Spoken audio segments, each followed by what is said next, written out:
livestream à?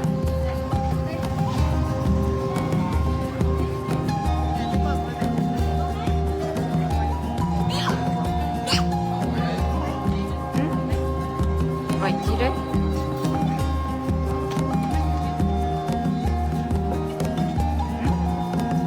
Vậy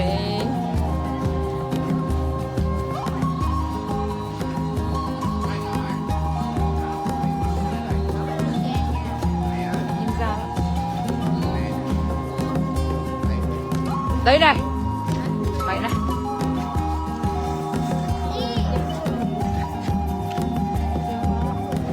Đấy là gì vậy? Mina, Mina. Coi kìa. Đi mà tao đòi lung tung đâu đâu. Đòi một cô. Ngồi đi. Không, cái nống muốm á.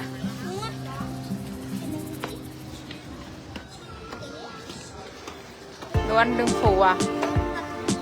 Chạo ơi.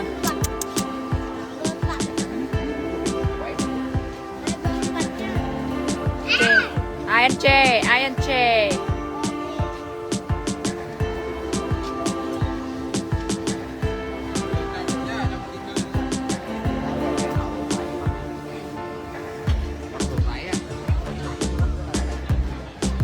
Mina ơi, cầm tay mẹ con. Đi đây, đây lông, bỏ tay ra được mà.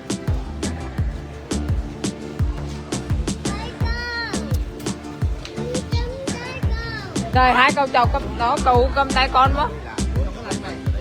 Đó.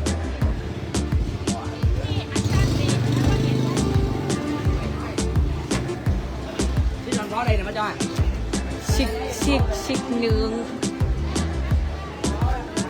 Số lông đen ha.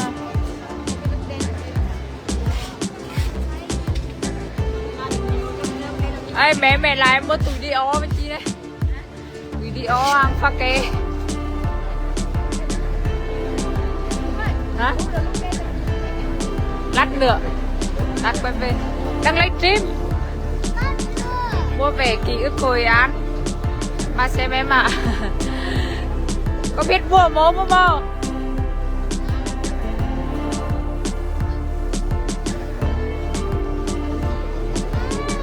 Ơi. Không. Mẹ lấy trip à? Nhận đi rồi, này nhận cho ta. Cường đô la cho 5.000 người coi.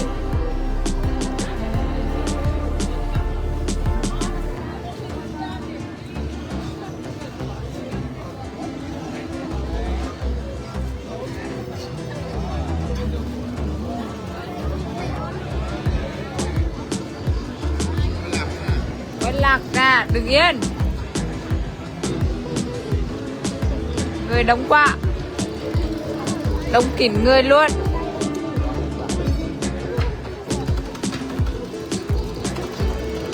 Đâu? Ai mua cái ní này? Chơi cái ní không? Từ để chị Nhung mua à? Mấy nghìn một cây? 20.000 cây chị. 20.000 cây à?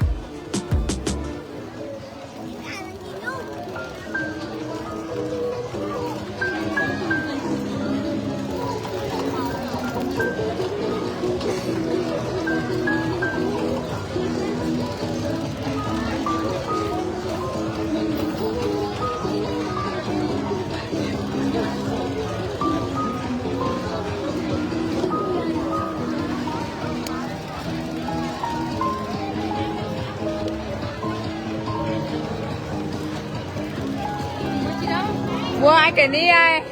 Thầy hồi nở chơi cũng mua đòi theo kìa.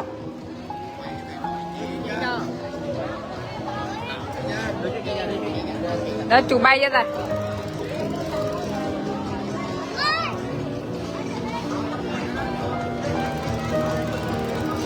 Phố hồi đấy.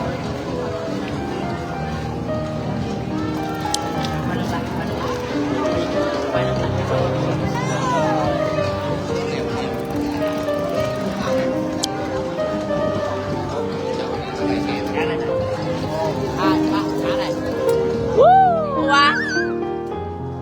Thailand Cảm ơn. Đi mà. Đi đường đi. Chứ đi là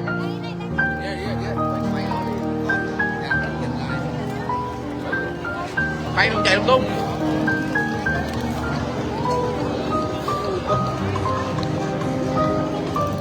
Hội An sống về đêm.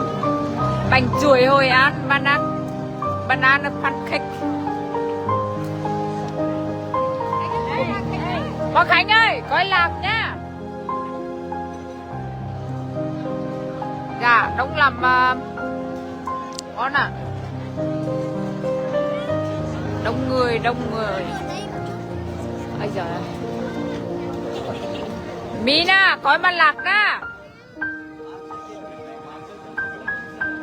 Lát nữa về khách sạn chơi con ạ.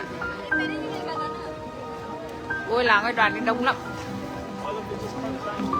Con Khánh ơi.